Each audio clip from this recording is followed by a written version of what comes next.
número 112. Estamos juntos pela 112ª vez e eu dou minhas boas-vindas a ele que volta depois de um longo e tenebroso inverno, Lucas Vieira. Tudo bem, Lucas? Beleza, e aí galera, espero que vocês estejam bem também. Hoje mais um papo bom demais, que vocês já viram aí na capinha e vão curtir a nossa conversa aí. Isso, também o pastor, que não é cringe, que eu descobri que é cringe agora, hoje, pesquisando na internet, porque eu sou millennial, mas eu sou millennial, mas ele não, ele é o pastor de jovens que você respeita, Rodrigo Quintana. Tudo bem, Rodrigo? Cara, você acredita que eu não sei o que é cringe, eu vi falando isso, falou que quem pesquisa não é jovem, então eu falei assim... Então te ofenderam e você nem sabia. Não, eu não vou nem pesquisar, porque aí eu já não sou jovem mesmo, não vou nem pesquisar. Mas, cara, obrigado aí pelo oi, vamos nessa conversa aí, já descobri que não... Eu já sabia que eu era tiozão há muito tempo, obrigado por esse vídeo que viralizou aí pra dizer pra gente que a gente é. O autor de Eclesiastes nos aconselha: quando os dias forem bons, aproveite-os bem, mas quando forem ruins, considere. Deus fez tanto um quanto o outro para evitar que o homem descubra qualquer coisa sobre o seu futuro. Eclesiastes 7,14. Esse mesmo autor, um pouquinho antes, já havia dito que há tempo para tudo, dias bons e dias maus. E nós temos vivido dias maus. E temos em Deus considerado, refletido, lamentado, clamado, conversado, cantado. A arte humana, o fazer humano em suas diversas manifestações, pode expressar, tratar, extravasar, consolar ou registrar esse sofrimento. Jeremias, o mais clássico e óbvio exemplo, usou sua arte para profetizar e lamentar profundamente a situação do seu povo. Hoje nós recebemos para conversar conosco sobre artes em meio à dor e o lamento um artista e profeta tão querido e admirado por todos nós, Leonardo Gonçalves! Eis-me aqui, envia-me a mim. Pô, você já falou profeta, então já venho logo com Isaías. Os serafins, o carvão, a brasa viva. Mas ó, deixa eu já problematizar o cringe. Que o cringe, na verdade, não é uma questão apenas geracional, mas é também uma coisa socioeconômica. Eu te garanto que tem muitos lugares com menos acesso, inclusive à língua inglesa ou a coisas multiculturais, que não vão saber o que é cringe. Não tem apenas a ver com idade. E eu já quero fazer aqui o meu depoimento de que a gente, em português brasileiro, tem vergonha alheia. Vergonha alheia é muito superior ao cringe. É a mesma coisa, assim, é semelhante, né? Mas, pô, vergonha alheia é um negócio muito legal. Tenta traduzir vergonha alheia para o inglês. Vergonha alheia é muito bom, né? Tenta traduzir vergonha alheia para qualquer outra língua. Quer dizer, eu não conheço tantas línguas, mas as línguas que eu conheço não tem vergonha alheia. Então, não tem tradução, é igual saudade. É uma palavra que não tem tradução. Cara, tem mais fácil você achar saudade em outras línguas do que vergonha alheia. Vergonha alheia é muito bom. Vergonha alheia, cara. Tipo, nossa, que vergonha alheia. Porque basicamente é isso que é cringe, então você já fica introduzido aí, viu, Rodrigo? Olha aí, obrigado. Vergonha alheia na cringe, na verdade, é um verbo. Olha, vai. É o verbo do ato de sentir vergonha alheia. Entendeu? É isso. É o que seus jovens sentem quando ouvem você falar que não sabe o que é cringe ainda. Que cringe. Não, eu prefiro saber onde é o meu lugar aqui. Encontrei o meu lugar. Eita, já começaram as citações. Bom. Aí, Leonardo, obrigado, viu, por ter aceitado o nosso convite para sentar, trocar uma ideia com a gente, dedicar esse seu tempo. Tudo isso que eu falei na introdução é mais sincero possível. Você tem sido um cara muito abençoador há muito tempo na nossa vida e obrigado por estar com você aqui hoje. É uma honra e um privilégio. E vamos começar, né? Vamos entrar nesse assunto que é tão profundo e delicado também, né? Primeiro, saber como é que você tá nesse período, né, histórico. Você que tá ouvindo a gente no futuro, a gente tá gravando em junho de... Como você está pandemicamente? Passamos muito recentemente da marca de 500 mil mortos pela Covid, ainda no meio da pandemia, incertezas e problemas, e todo dia uma notícia ruim, diferente. A gente quer saber sobre a relação que você vê das artes e das manifestações artísticas nesse contexto de dor e lamento. Meu primeiro comentário vai ter duas partes. A primeira parte é uma parte assim bastante pessimista e eu sou um crente não triunfalista, tá? Eu sei que a minha denominação as igrejas escatológicas de maneira geral são, né? Mas eu sou adepto da lei de Murphy, né? Então eu tenho uma visão, normalmente uma visão não muito positiva da situação. Então, como eu estou? Basicamente, eu acho que existem 2 grupos de pessoas hoje no Brasil. Não posso falar do mundo, mas no Brasil. Existem aqueles que estão mal e sabem que estão mal, e existem as pessoas que estão mal e acham que não estão. Porque não tem como estar bem. Porque o grande lance é o seguinte, se você está bem, em meio a essa semana que a gente está vivendo agora, se você está bem, então o seu problema é maior do que o meu que estou mal. Como que eu tô? Eu tô mal, tô arrasado, tô tentando encontrar a cada dia sentido, tô tentando encontrar força para fazer as coisas mais básicas que eu tenho que fazer. Eu até brinco dizendo, a gente está em junho, eu não sei o que eu fiz esse ano. O mestrado que eu tinha que terminar, não terminei. Né? Consegui uma extensão, então não perdi ainda. Então, assim, várias coisas que eu sei que eu preciso fazer, a gente faz o que a gente tem que fazer durante aquele dia. E eu tô com essa dificuldade de saber para onde o tempo está indo, entendeu? Para onde a minha energia está indo, entendeu? Então, definitivamente não estou bem, estou me cuidando, tenho uma rede de apoio, faço terapia, etc e tudo, que eu pessoalmente não tenho nenhum problema, estou bem de saúde, de primeiro grau, não perdi ninguém, vivo uma vida bastante privilegiada, que no caso de alguma forma, isso também é uma coisa que é difícil também para mim lidar, né? No caso, eu consegui me cuidar, eu consegui ficar em casa. Claro que as reservas que eu tinha, que já não eram tantas assim, elas estão chegando ao fim. Mas, assim, eu tenho rede de apoio. Então, eu, pessoalmente, estou bem de saúde. Minha esposa está bem de saúde. Nenhum de nós dois pegou Covid. Nenhum dos nossos pais... Meu pai pegou Covid, mas muito leve. Meu padrasto não pegou, minha mãe não pegou, meus irmãos não pegaram. Meus irmãos moram no exterior, já estão vacinados. Meus pais já estão vacinados. Minha mãe não tomou segunda dose ainda. Então, assim, quando você olha, tá tudo bem. Só que, assim, eu não estou bem porque não é fácil viver o que estamos vivendo.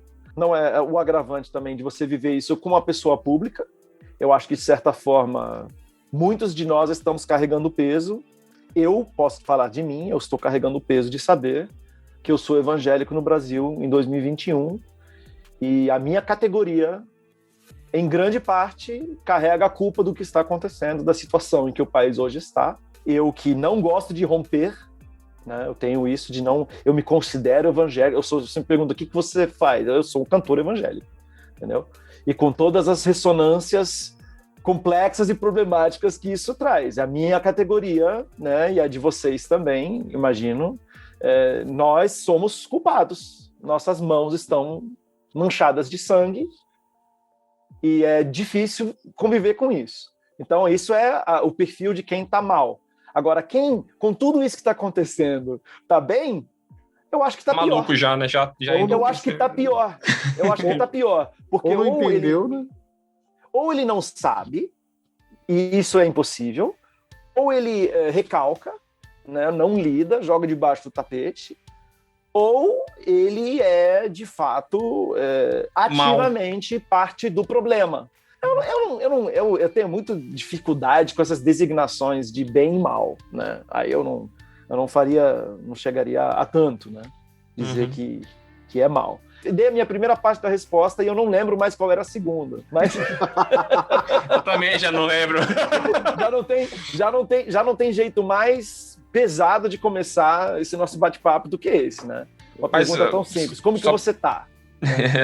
Pegando um gancho do que você falou, relacionado até à questão da denominacional, né? De não ser só da sua denominação, mas esse aspecto triunfalista da religião protestante, né? E mesmo a Bíblia sendo tão carregada de sofrimento, inclusive a dor, né? Como eu citei Jeremias, mas maior parte da Bíblia, talvez do Antigo Testamento, do Primeiro Testamento, seja dedicado também a isso, né? Salmos e tudo mais. Quanto disso expressado através da arte, né? Expressando também esse momento de dor, mas parece que a própria igreja, ao longo da história, usou do recalque, né, dessa vertente, talvez. Sendo nós também parte desse problema por sermos igreja brasileira, ou sermos evangélicos, né? Quanto disso, dessa influência, desse triunfalismo existe nesse negacionismo da dor, da própria dor, nem só da pandemia, mas Vamos falar isso. Denominação. Vamos falar do negacionismo da dor. Vamos de negar a dor, do recalque da dor. Eu acho que esse é um bom lugar para a gente começar. E eu acho que a coisa que mais me dói nos comentários que a gente acaba sendo obrigado a ler, né? A gente que ainda, além de tudo, é pessoa pública, eu acho que o que mais me dói aqui é, por exemplo, você vai falar das mortes, você vai falar da pandemia, e aí vem esse determinismo, cara, que é absolutamente, e dessa forma que eu vou descrever agora, é absolutamente antibíblico, em que a pessoa chega e fala assim, não, mas Deus é o doador da vida e da morte, não é Covid. Pronto, acabou. A pessoa morreu porque Deus quis, acabou. Não há o que lamentar. Esse, para mim, é uma violência, essa é uma violência que a gente sofre e que as pessoas enlutadas sofrem, dessa relativização, e usa-se versículos bíblicos completamente fora do contexto. Por exemplo, todas as coisas contribuem para o bem daqueles que amam a Deus. Isso é Romanos 8. Tá? Gravei uma live essa semana sobre Romanos 8. E quando você vai ler esse versículo no contexto, o contexto desse versículo, essa frase nasce da dor. E é uma coisa você dizer essa frase chorando, porque sua mãe morreu, porque seu tio faleceu, porque o caixão estava lacrado e você não pôde sequer chorar, se despedir do seu ente querido. Entendeu? Uma coisa é você recitar esse versículo de um lugar de dor, ou você chorando dizer, e enxugará, e ele enxugará dos seus olhos toda lágrima, e não haverá mais morte, não mais dor. Uma coisa é você dizer isso sentindo a dor.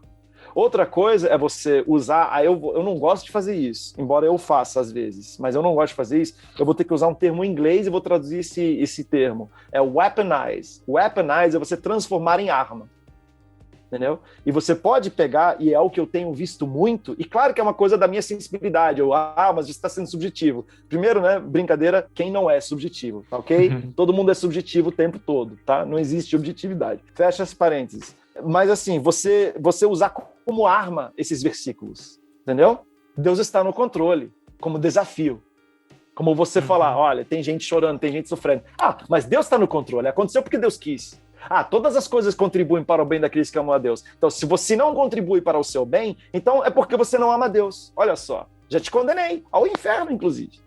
Entendeu? E aí, por exemplo, vou falar de um dos casos mais absurdos, e aí é complicado, porque assim, mesmo essas violências, às vezes microviolências, às vezes violências mesmo, eu entendo também, e eu quero ser misericordioso com isso, porque eu entendo também que mesmo o recalque vem de um lugar de dor, né? Tem um livro famoso da década de 60, Os 5 Estágios do Luto. E a negação do luto, ela faz parte dos 5 estágios. Só que assim, o que eu sinto é que ou toda hora aparece alguém na minha timeline que está exatamente naquela fase, ou a gente está preso na fase da negação, da dor, entendeu? Porque como que é? Primeiro é a negação, depois não sei se alguém me ajuda aqui para lembrar da ordem. É negação, depois vem a raiva, depois da raiva vem a barganha, depois da barganha vem a depressão, e aí, enfim, a cura. Tem que passar pelos estágios. A tristeza, né? Acho que vem primeiro tristeza,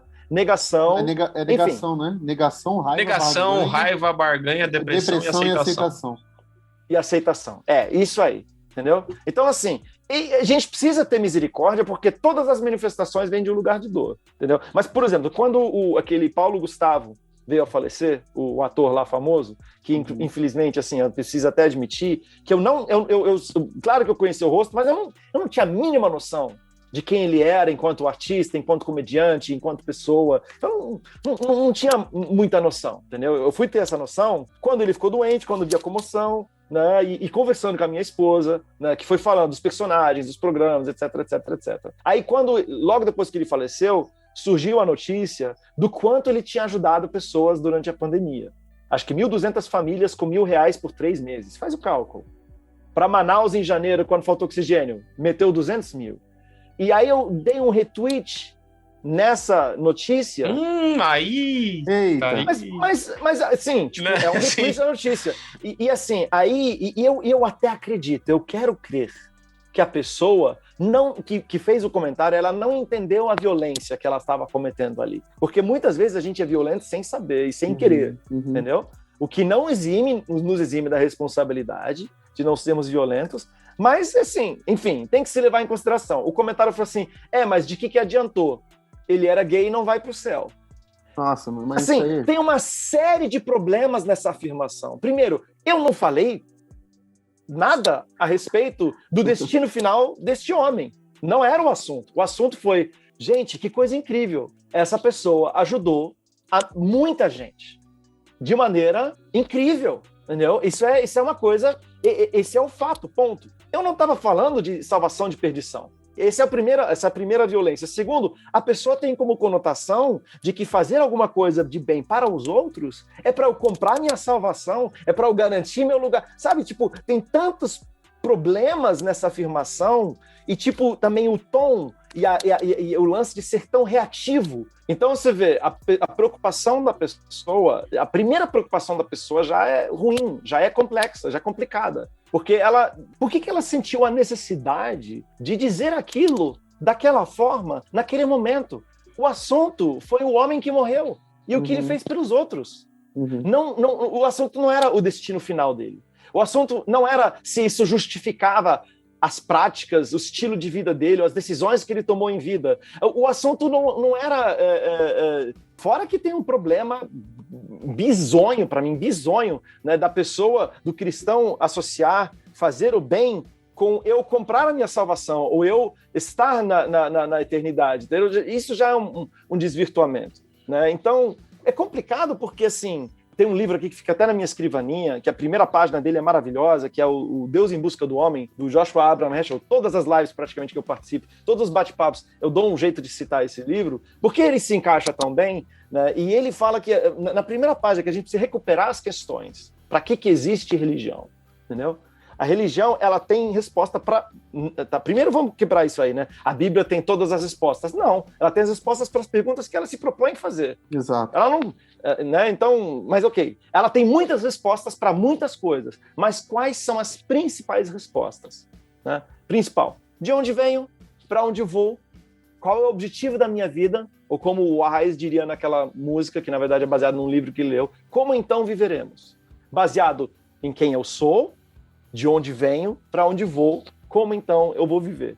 E eu acho assim, não sei, eu acho que a gente tem gasto tanto o nosso tempo e nossa energia para responder outras questões que são menores, que até podem ser respondidas, mas elas só devem ser respondidas à luz dessas grandes questões. Então, essas coisas de estilo de vida, essas coisas das decisões, né, do que comer, do que beber, de como se vestir e todas as outras coisas que até no Sermão do Monte Jesus não vai... São questões legítimas, são preocupações legítimas, mas Deus fala para a gente não se preocupar com elas, entendeu?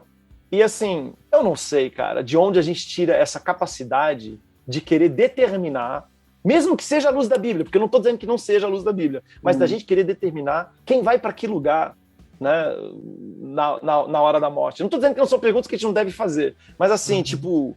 Eu teria muita reverência em fazer qualquer afirmação categórica a respeito disso, né? Porque... Mas eu acho que essa questão também, Léo, essa questão aí que você está falando soteriológica, né, da salvação, ela tem muito fundo da nossa colonização evangélica, né? E a gente recebeu dos nossos colonos, né, do evangelho, essa preocupação com a alma e não a preocupação com o corpo. A gente não entendeu muito bem sobre a salvação que Jesus também estava falando, sobre a salvação na existência, né? A salvação na vida, no chão da vida aqui, né? A gente sempre fala, eu pelo menos cresci dentro da denominação batista, eu sempre aprendi com os antigos o quê? Que o mais importante era quando eu morrer, para onde que eu vou. Pouco se fala sobre a minha passagem na existência aqui e sobre a importância que eu tenho da minha salvação em Cristo aqui. Mas até isso, ó, e muito bom você levantar isso, mas até isso houve um desvirtuamento. Porque uma coisa é me preocupar com para onde eu vou. Sim. Outra coisa é me preocupar para onde vai o meu próximo. Sim, também. Porque eu queria determinar, porque isso já é um salto. Isso, entendeu? A gente se torna o próprio porteiro do céu, né, por conta disso. Porque a gente se preocupa tanto com essa questão soteriológica, para onde que eu vou depois que eu morrer, de onde que eu vou morrer, vou para onde, que eu acabo tendo que passar isso adiante e dizer as coisas que categorizam para onde que eu vou se eu fizer em terra. Então, assim, acaba que a gente esquece da graça, esquece disso, cai na meritocracia novamente e começa a categorizar as pessoas que vão para o céu e as pessoas que não vão para o céu. Quando Jesus mesmo já disse que a gente não tinha que fazer nada disso, que esse negócio de joio e de trigo não era com a gente, que era para separar, que a gente não sabe separar, que se a gente fizesse ia dar ruim. E que é só no final que é para separar. Exato. Não é para separar agora. Exato. E o mais legal ainda, é que assim, a questão da salvação que começa aqui, no momento em que eu digo para Jesus, eu quero te seguir, E ali começa a minha salvação. Inclusive tem uma música sua que você fala sobre isso, né? Que a eternidade começa no momento em que eu decidi caminhar contigo, decidi ir contigo. E a gente esquece, por exemplo, de passagens emblemáticas, como, por exemplo, Pedro, como um bom judeu, ele não entende essa salvação que é pós-vida. Ele está falando sobre salvação agora. Inclusive, quando ele oferece pro aleijado da Porta Formosa lá, ó, eu não tenho ouro nem prata que eu tenho te dou, levanta e anda, ele está falando sobre salvação. Ele está falando, ó, seja salvo. Ou seja, seja livre do sistema opressor religioso que te coloca numa maca na porta do templo e alimenta e retroalimenta um sistema que é corrupto. Seja livre da sua sobrevida e venha viver uma vida plena. Então, o que eu tenho? O que eu tenho que eu te dou? Eu tenho a salvação, eu recebi a salvação. E essa salvação é uma vida plena. Então, ela tem a ver com a existência. Então, eu acho que esse princípio, por exemplo, que se perde no nosso evangeliquez, esse princípio da salvação que é agora, ele acaba se perdendo em várias dimensões, inclusive nessa dimensão de que a gente tem que falar sobre salvação em terra, né? Agora, nesse momento. Os meus olhos são bons, né? É o que Jesus fala. Seus olhos são bons, então quanto tamanho são a luz que habita em você? Mas se seus olhos são maus, que tamanho é treva? Ele está falando de agora, ele está falando do momento agora. E a gente sempre trabalhou, cresceu aprendendo que o que importa é a escatologia, é o fim, é o final, é o que para onde eu vou. A gente vê individual. Minha salvação. Exato. Essa sim é a herança, muito a herança, né, dessa angústia legítima que Lutero viveu, inclusive, em relação a ele não se sentir salvo. Então, ele tinha essa angústia e, baseado nessa angústia, essa angústia se transformou na teologia, que não é ruim, que não pode ser desprezada de maneira alguma, sim, mas que é incompleta. Porque a salvação do indivíduo, tipo, uma outra frase que a gente ouve muito, eu ouvi muito em sermão, né, assim, se Jesus fosse para vir aqui, sofrer e morrer apenas por você, ele teria vindo. Eu queria saber onde isso está na Bíblia. Eu queria saber, porque assim, esse tipo de individualidade, esse tipo de individualismo, ele só pode existir na história, pelo menos do Ocidente. Esse tipo de individualização, ele só vai surgir quando os fazendeiros, com o fim do período feudal, com o começo do iluminismo, com o avanço dos europeus para dentro, saindo do campo e indo para as cidades. Esse nível de individualidade, o meu quarto, a minha intimidade, o meu ego, o meu indivíduo, isso não existia. Isso é tão novo e acabou que a gente impõe esse, tipo, cara, o máximo talvez disso de engraçado. Eu não estou dizendo que essa leitura que eu vou dizer agora, ela é inválida, ela não é válida, mas assim, ela, tipo, ama teu próximo como a ti mesmo, tá vendo? Você precisa se amar. Caraca!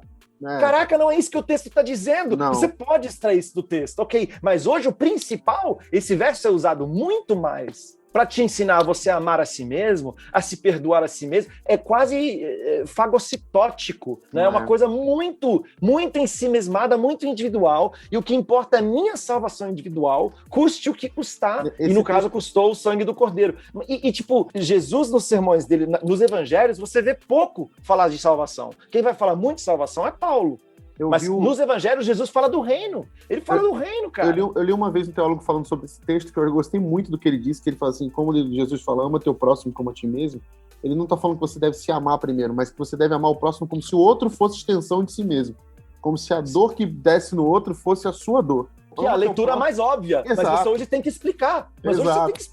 Então, mas que a outra leitura tomou conta, entendeu? E aí o que acontece? A gente entra no que o Hernani estava falando, que é justamente isso. A gente adota um posicionamento dos evangélicos que é assim, há muito tempo existe isso, né? Que é assim, já que tudo vai dar certo no final, então dane-se tudo aqui. Então eu vivo chutando o balde para tudo aqui, porque aqui não importa mais, porque o que importa é lá no futuro. E eu começo a negar as realidades para que... É como se... Eu vou precisar fechar os meus olhos, porque é muita tragédia ao meu redor, eu vou precisar tapar os meus ouvidos, fechar os meus olhos, fechar minha boca e deixar que tudo se exploda, porque, afinal, virá novos céus e nova terra e vai estar tudo bem no final, contanto que eu passe ileso por esse caminho, né? Rodrigo, eu posso fazer um comentário disso que você está falando? Você falando aí, eu lembrei do texto de Mateus 25, quando Jesus ele fala a respeito do final de todas as coisas, a pergunta dos discípulos é: o que a gente faz enquanto isso tudo está acontecendo? E aí ele começa a contar algumas parábolas, ele fala para os discípulos ficarem atentos, e ele conta a parábola das 10 virgens, Aí ele então conta a parábola dos talentos, que a gente pode ficar discutindo o que era o talento e tudo mais, mas a grande questão que ele está dizendo é uma parábola muito difícil. Que ela é difícil, então você pode dizer assim, não importa o que é o talento, Deus te deu algo que você precisa compartilhar. E por que compartilhar? Porque ele vem, e ele não vem simplesmente no final de todas as coisas, mas ele tem vindo. Ele está no pobre, ele está no nu, ele está no necessitado, e etc. E aí, quando a gente fala a respeito de salvação, como eu fui salvo dessa forma individual, e agora eu aguardo o grande dia, eu acabei de negar o que Jesus disse, que é a salvação faz parte de eu receber talentos e estar atento para compartilhá-lo. Afinal de contas, o Cristo já está entre nós. E ele só separará para o desfrute eterno aqueles que já estão vivenciando a vida eterna, aqueles que já estão atendendo o Cristo, o que já está dando de comer, o que já está dando de beber, e aí não faz sentido nenhum. A pergunta não é assim, quando você morrer, você vai para o céu. A pergunta é, você já está no céu, você já vive como se estivesse no céu. É por aí. E isso é muito louco, porque os evangelhos sinóticos, eles tratam essa questão do reino de Deus, do já e o ainda não. E no Evangelho de João, você praticamente não vê a expressão reino de Deus. Você vê a expressão vida eterna. Mas o que ele está dizendo é que só tem vida eterna aqueles que estão entrando no reino. Ou você só entra no reino a partir da vida eterna. E se o reino já é, então eu preciso ter essa vida agora. Porque se o reino já é, por mais que seja ainda não, eu preciso necessariamente ter essa vida agora. E aí você tenta decretar o futuro, por exemplo, do Paulo Gustavo, porque ele era homossexual. Mas você não se lembra que ele deu de comer e deu de beber. Então, se você for pensar em obras, se você for pensar naquilo que ele fez ou deixou de fazer, para ser salvo ou deixar de ser, você vai perceber coisas que ele fez que tem tudo a ver com dar de comer, dar de beber e dar de vestir. E outras coisas que tem a ver também com o outro lado. E aí você percebe o quão a gente é limitado para conversar sobre isso, e por isso que Jesus falou, parem de falar sobre isso. Parem de falar sobre isso. Mas eu acho que a lacuna aí, até desse comentário que pipocou na rede do Léo, eu lembro também que na mesma época o padre Júlio Lancelotti revelou também com relação às contribuições que o Paulo Gustavo fazia para a obra de caridade da Irmã Dulce. E aí eu entrei nos comentários só para me arrepender, né? E ver o que as pessoas estavam falando. Aliás, um parênteses aqui. Mas a gente tem que aprender a não ler comentários. Então, é um erro grave. Difícil, eu parei de ver dos portais de internet, das redes sociais, ainda tô vendo. Eu sou bem viciado. Estou em recuperação. Não, mas ó, depois a gente vai falar disso. Deixa ele fechar o pensamento dele e depois a gente vai falar sobre isso. Mas porque sim e não. Porque sim e não. Sim. Mas com relação a... Até esse comentário não é um comentário assim, poxa, mas mesmo assim ele foi pro inferno, que pena. É assim, ele vai ter o julgamento dele, sabe? É uma violência à dor, é uma insensibilidade completa e absoluta à dor, porque se fosse um comentário errado, seria um comentário errado lamentando, nossa, mas ele vai pro inferno, seria uma teologia rasa e deturpada da pessoa e que ela não teria nenhum fundamento para fazer, mas não é nem isso, é um ar triunfalista de vingança, é uma vingança contra o outro, é uma vingança contra o diferente, ele vai pro inferno, fez tudo isso, mas não adiantou nada. Perfeito, tem vou trazer mais uma palavra estrangeira, que é uma palavra que só existe em alemão, que é o Schadenfreude. Inclusive, é muito usado na filosofia. É o prazer na dor alheia. Isso. Né? É o famoso pimenta nos olhos dos outros, entendeu? Esse gozo, né? Para usar uma palavra forte mesmo, da desgraça alheia, tá vendo? Tipo, enfim, é triste demais. Agora, se você gosta de ler os comentários ou não, para mim isso não é uma opção, entendeu? Porque quando eu me posiciono, principalmente no Facebook e Instagram, que eu tô mais ativo no Twitter por causa disso. Porque no Twitter e no Instagram eu não preciso tanto ficar monitorando os comentários. Certo. Mas, por exemplo, os comentários que vão ganhar mais engajamento em qualquer post meu que trata de qualquer realidade, que não seja, sei lá, um post fofinho postando um verso bíblico de esperança, né? Se bem que, cara, eu tava postando verso bíblico no Facebook e tava dando problema. Caramba, tem mais filtro. Tá difícil. Entendeu? Você está politizando a Bíblia, porque eu estava postando, sei lá, Jeremias, porque eu estava postando, sei lá, conversa com Jeremias. Segundo Reis, porque eu estava postando, sabe? Tipo, então assim... Mas você lê todos os comentários, Léo? Você lê todos? Então, o problema é o seguinte, quando eu sei que um post vai dar problema, eu preciso monitorar os comentários, por quê? Porque, por exemplo, um post, eu postei 500 mil mortes, ponto. Certo. E ainda, no caso, pela primeira vez, eu postei #ForaBolsonaro. Tá? No Facebook, em, sei lá, 14 horas, tinha 6 mil comentários, tá? 6 mil comentários. Só que assim, no Facebook, pela estrutura da rede social, é comentário embaixo de comentário. Então tem um comentário principal e embaixo desse comentário vem os outros comentários. Normalmente esse comentário principal é um comentário que ganha mais engajamento, é um comentário negacionista, é um comentário de desinformação, é um comentário propagando fake news e, quer queira ou não, esse post vai ter um alcance de, sei lá, 400 mil pessoas, 350 mil pessoas, um post com 6 mil comentários chega a isso. Né? De engajamento, de alcance, e aí acaba que a minha página está produzindo desinformação, que é o contrário do objetivo, porque assim, a pessoa vê o post, ok, ela entra nos comentários, aí tem gente lá gastando tempo que eu não tenho, inclusive, fazendo argumentos, postando o link do Olavo de Carvalho, postando sei lá o quê, entendeu? E aí aquele meu post vira o chat do WhatsApp, da desinformação. E se eu não sair deletando esses comentários, e aí o que eu faço? Eu monitoro, e aí chega uma hora que eu deleto o post. Por quê? Porque na minha página, vocês não vão usar a minha página e o alcance do meu post para desinformar. Mas assim, Léo... Então no Instagram e no Facebook eu tenho que fazer isso, pela estrutura da rede social. No Twitter eu não preciso fazer isso. Eu acho que tá certíssimo, não é um trabalho do caramba, mas assim... Eu acho que tá certo. Mas assim, o quanto que vale, por exemplo, desativar os comentários? Ou isso é ruim? Então, diminui o alcance. Sentimentos mistos, porque diminui o alcance. Ah, entendi. Não, eu ia falar por causa disso. A minha esposa trabalha como social media. E ela fala algumas coisas assim, né? De vez em quando ela fala, isso aqui tem engajamento, a necessidade disso, daquilo. Então, por isso que eu tô te perguntando, porque assim, se no seu caso, o desativar os comentários vai dar esse... E eu não tenho ilusão, entendeu? Eu não acho que ninguém que lê o meu post vai mudar de ideia. E eu sei que 70% a 80% do meu público pensam tudo ao contrário do que eu penso em relação ao mundo e à vida. Só que, cara, isso é um comentário que você não pode totalmente desprezar e subestimar. Porque é o seguinte, existem milhares e milhares e milhares e milhões de evangélicos como a gente. Sim. E quando alguém como eu, e no mainstream, se é que eu ainda posso me considerar mainstream, porque cada vez eu estou menos, né?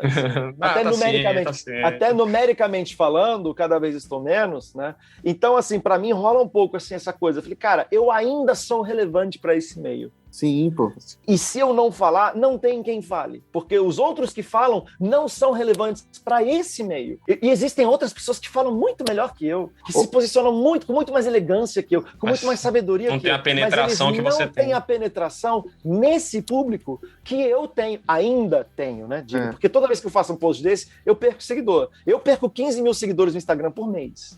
Nossa, mas ganha também, ganha. Então, ganho também, mas assim, tá em decrescimento. Mas claramente. Assim, eu penso também, Léo, que isso que você falou é muito importante também. A gente tem que continuar falando, mas assim, as pessoas não vão ser convencidas. Mas existem aqueles que estão lá também, assim, à deriva. Eu creio nisso. Então, é isso. As pessoas, o que mais deu, assim, muito obrigado, Léo, por esse comentário. Eu estava achando que eu estava ficando louco, mas vejo que não. Entendeu? É muito mais para fortalecer a minoria do meu público que está nesse mesmo caminho que a gente que está conversando está, do que tentar convencer outro. Não é tentar convencer outro. Eu acho e também, às vezes, munir de argumentos. Porque, assim, às vezes você enxerga a coisa de um jeito e você consegue dar os argumentos. Porque, assim, todo mundo tem família, né? Que tem, tipo... E você tem que conviver, você tem que conversar, você tem que dialogar. E, às vezes, é parte daquele grupo do WhatsApp maldito. Por isso que eu tô lascado. Olha, existe esse argumento que está sendo usado, mas, olha, você pode também abordar dessa forma. Existe isso que está sendo dito, mas você também pode, sabe? Eu de alguma forma, eu sinto que é um chamado, sim. O Brás falou que todo mundo tem família, o Hernani tinha família. O Hernani tinha família. Nossa, eu tô cada vez mais isolado. O isolamento tá se expandindo de uma maneira assustadora. Então, você perde 15 mil seguidores, eu perco 15 familiares todo mês. Agora, olha o privilégio dos privilégios. Eu não tenho um familiar bolsonarista. Aleluia. É muito bom. Salvação nessa casa. A família que eu digo primeiro grau, né? Irmão, irmã, pai, mãe. É porque o Bolsonaro deu conta de conceitos como tio, né? Tio a gente perdeu. A gente não tem mais tio. Tio nem considera mais família. Não, eu tenho parentes, mas assim, mesmo na família da minha mãe, teve gente que votou nele, mas por antipetismo. Nenhum da família da minha mãe, do meu padrasto, que é alemão no caso, não tem um bolsonarista. A minha família do meu pai tem uns 2, 3. Cara, privilégio dos privilégios. Quantos podem dizer isso? Quantos É bom que você ainda tem Natal ainda. Agora, assim... Vai ter uma rede de apoio. Então, porque assim, cara, o que eu ia dizer é o seguinte, essas pessoas que estão à deriva, elas quando a gente senta aqui para conversar entre os pastores, a gente fala assim, como que pode ser o nosso posicionamento? Porque, assim, por conta da comunidade, a gente abre mão de algumas coisas para tomar cuidado com algumas falas. A gente tem que se... Isso é uma coisa para não alienar. Exatamente. Para não perder o membro. Exato. O membro, né? Exatamente. A gente tem que tomar cuidado porque a gente tem que trazer eles para perto e não dispersar geral. Então a gente não assume uma postura, por exemplo, radical ácida, mas a gente se posiciona. Isso é claro nas nossas falas. Inclusive, somos chamados de comunistas por muito pouco. A gente aqui que não faz quase nada, nem metade de alguns posicionamentos que a gente gostaria por conta da comunidade. Os que são mais alienados, eles veem a gente como esquerda e tal. Porque assim, se você não é Bolsonaro... Mas Dória é comunista. Exato. Então assim, a nossa questão sempre é o seguinte... Facebook é comunista, né? Existem pessoas que estão à deriva e que precisam dessa luz que a gente dá, que é, mesmo que pouca luz, é uma luz que ilumina e já mostra assim, ó, por aqui, ó. Aqui é bom. Então, e, por exemplo, diante de gente que está sofrendo... Ou apenas você não está só. Exato. Exato. Isso que eu quero chegar. Não está só. Porque... Alguém com representatividade dizer... Tipo, você não está sozinho. Exato. Então, assim, me fez muito bem, por exemplo, olhar nas suas redes que você tem esse posicionamento, porque pra mim foi assim, mano, cara, que legal, a gente não tá perdendo, porque é tão difícil a gente tentar entrar em algumas coisas. Outra pessoa também que veio falar com a gente aqui num grupo de adolescentes foi o Duca, e o Duca também falou, cara, é muito bom a fala dele também, ele veio aqui em casa, a gente conversou bastante, depois ele foi falar pros adolescentes. E ele falou isso, ele falou, cara, eu faço questão também de colocar, porque eu sei que a gente precisa também, de alguma forma, acolher essas pessoas, porque é muito hostil o outro lado, é muito violento o outro lado, né? A gente tenta se colocar de maneira até cordial. Nós não estamos no outro lado da militância mais raivosa. A gente está meio cordial, a gente está educadamente colocando coisas, porque assim, uma das coisas que eu acho que foi bem sutil e bem poderosa na fala do Bonner no último editorial da Rede Globo foi: não existem mais dois lados quando se há algo errado. Tem algo errado, a gente não pode mais. Não existe essa coisa, respeita a minha opinião política. Não, tem algo errado. Tem coisas acontecendo muito erradas. Entendeu? Então, assim, a gente não pode considerar que isso está certo, porque não está. Principalmente para quem é crente. Esses dias eu estava vendo um Twitter lá, não sei quem foi que postou, que falou assim: se eu disser que Bolsonaro está certo, então Jesus está errado. Entendeu? Então, assim, não tem como a gente se aproximar do Cristo, se aproximar do que a gente entende do Cristo e considerar, por alguma razão, que esse ser que ocupa a nossa presidência, ele está certo no que ele faz. É bizarro. Então, a gente, sutilmente dizendo pra gente, ó, cordialmente dizendo, existe um caminho que não está sendo refletido pela igreja brasileira. E a gente tem sofrido com isso. E temos amargado hoje um status na nossa igreja brasileira de um status vergonhoso. Eu digo, assim, eu recebi 2 pessoas na minha sala, um amigo que foi ameaçado por um texto que ele fez, que viralizou, que é o nosso querido amigo Cacau Marques, que ele escreveu um texto que foi fantástico, o texto que ele falou sobre Anápolis, e que foi muito bom, e ele foi ameaçado também, assim, sofreu ameaças de haters, né? Mas ele conversou comigo, por exemplo, quando ele estava na minha sala, ele falou assim, cara, tá muito difícil, porque a gente tem que lidar com a comunidade, ao mesmo tempo falar o que tem que ser falado, porque tem pessoas que esperam de nós um fio de esperança, porque estão vendo o que está acontecendo e dizem, não é possível que isso está certo, que uma postura dessa está certa. E outra pessoa que veio falar também comigo, que disse assim, cara, eu já não sei mais o que dizer para minha comunidade a respeito disso, porque tudo que eu falo as pessoas podem interpretar para outro lado, tudo está politizado, e eu não sei mais onde está. Então, assim, eu só consigo focar uma coisa: Jesus Cristo vai ser o meu foco da pregação. Se as pessoas interpretarem qualquer outra coisa, eu vou dizer para eles, eu estou pregando Jesus Cristo. Se você quiser mas as pessoas falam isso para mim nas redes, talvez eu esteja também numa semana que eu estou com um pouco menos de paciência, porque eu já retruco, falei, qual Jesus? O de Mateus, de Marcos, de Lucas, de João ou de Paulo? Qual recorte? Porque isso que as pessoas esquecem, as pessoas tratam... E isso é um negócio, cara. A nossa tradição religiosa, que é muito protestante, que é muito século XVII, XVIII, XIX, né, as igrejas, provavelmente que vocês fazem parte, elas todas nasceram nesse período. É nesse período que vai surgir essa mentalidade de uma única verdade absoluta. Porque assim, se a verdade é uma pessoa e a pessoa é Jesus, vamos lá, tipo, dependendo de que você... pessoas que me conhecem, que caminham comigo 10 anos, talvez 20 anos, dependendo de quem você perguntar, e dependendo de quando você perguntar para essa pessoa, ou o que você perguntar para essa pessoa a meu respeito, você vai ter respostas diferentes. E todas as respostas de todas as pessoas que me conhecem não dão conta de quem eu sou. E eu não sou Deus. Eu não sou Deus encarnado. Ou seja, deveria ser fácil me descrever. Deveria ser fácil definir quem eu sou. E não é. Entendeu? Agora imagina uma pessoa que viveu, que ainda vive, que morreu, ressuscitou, que é Deus, e que a gente tem aproximações diferentes, né? Paulo fala, hoje eu vejo em parte, um dia verei como sou visto. E aí que detalhe, o recorte que você vai fazer, e né, todo mundo aqui gosta, né, bastante aparentemente de estudar, recorte é uma coisa super importante, o recorte ele vem carregado. E o pior carregado é o que diz que não é. E infelizmente, é nesse período que nossas denominações surgiram, é no período em que, não, através da ciência, através do método, nós vamos conseguir nos despir da nossa humanidade para alcançarmos a verdade plena e a verdade absoluta, que é o próprio Cristo. Então, criamos...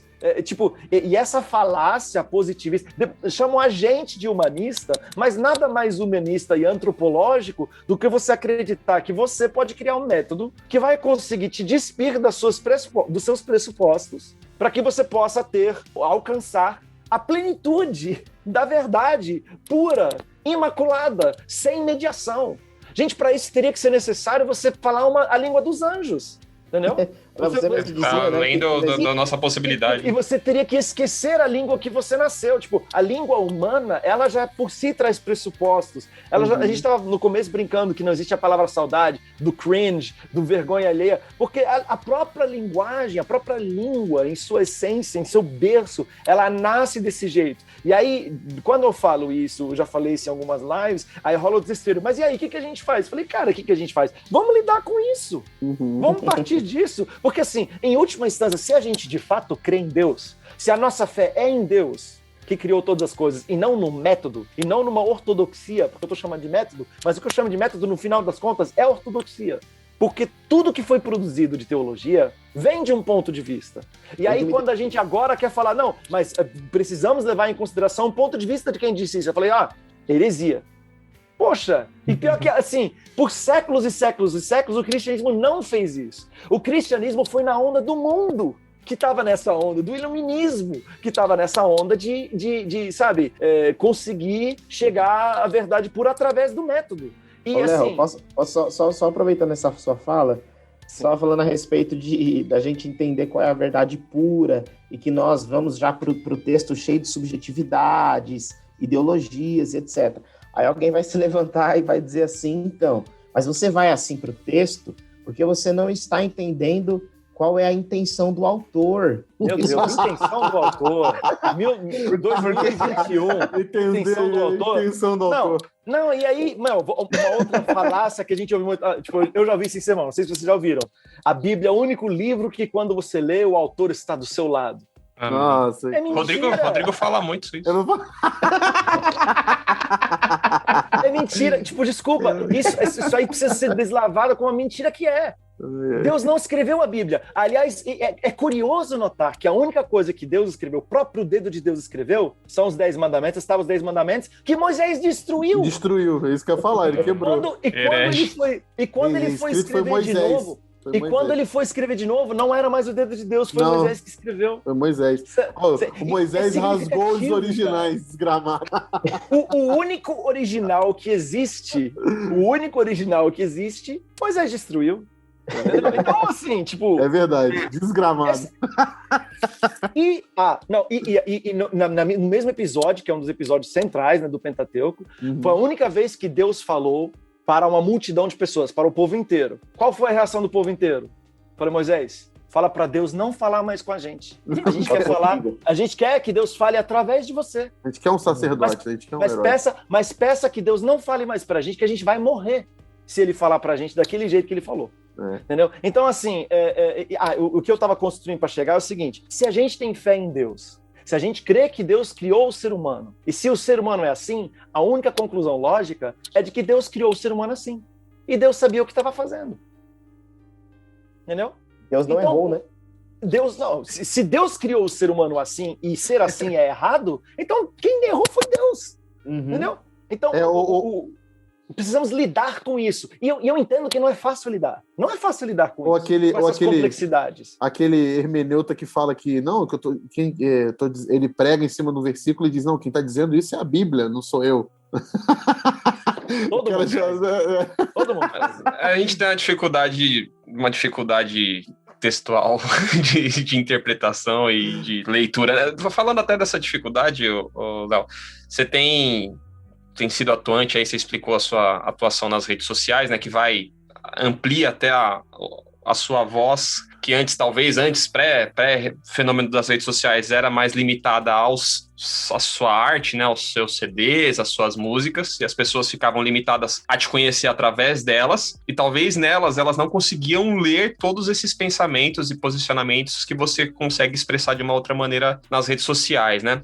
Eu lembro recentemente do pessoal criticando o Roger Waters do Pink Floyd, porque ele não sabia o que era Pink Floyd, porque ele não podia se posicionar quando ele fez um show no Brasil, né? O brasileiro sabe mais de Pink Floyd do que o Roger Waters. Criticaram o System of a Down, o Tom Morello do Rage Against the Machine, porque ele não podia se posicionar politicamente. O cara fala, pô, mas o que vocês ouviam? Tudo vocês entendiam o quê, né? Tudo que eu fiz é político. Tudo então, político. Nada é político. Isso. E aí eu queria perguntar isso pra você, porque nas suas redes deve fatalmente acontecer isso, né? Por que você tá falando disso? Canta, você é cantor, para de...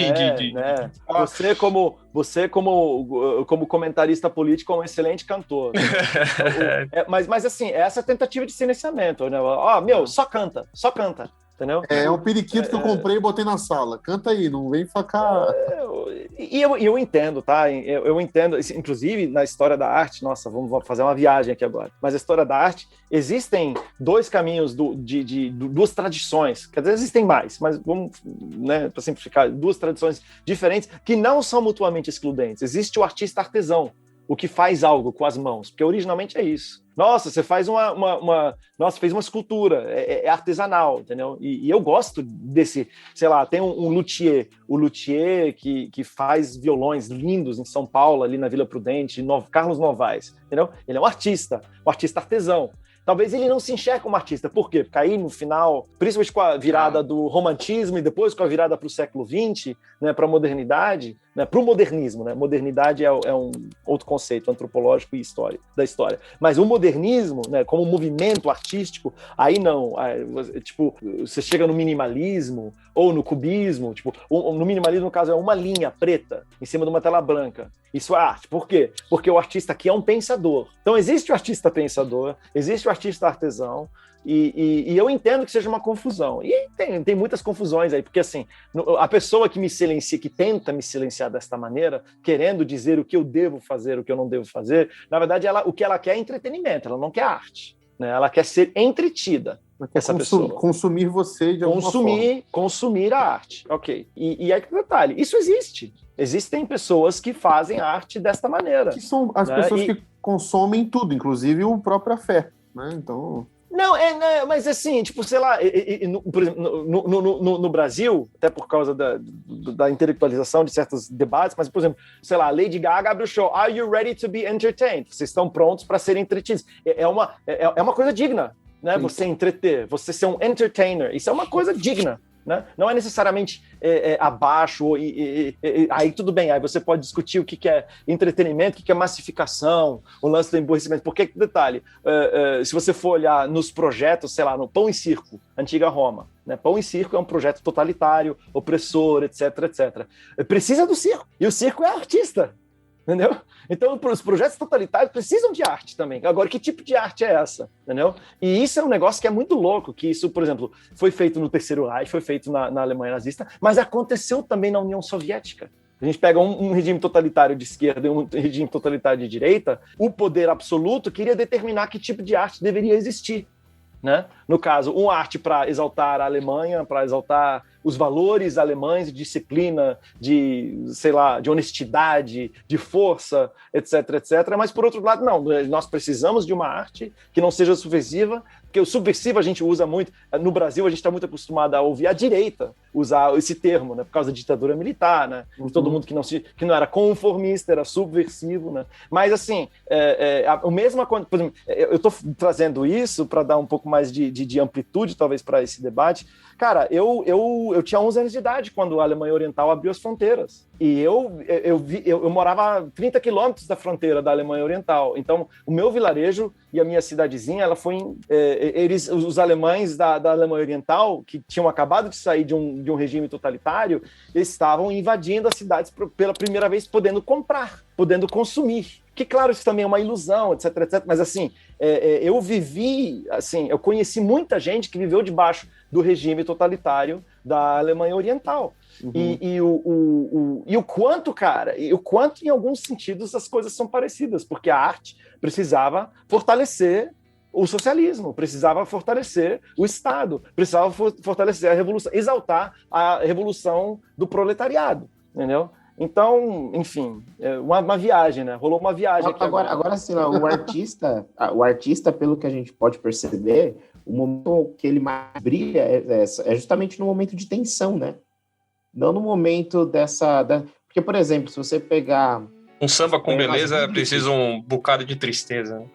Não só tristeza, mas também em momentos assim de alegria intensa, de tristeza intensa, de busca por respostas.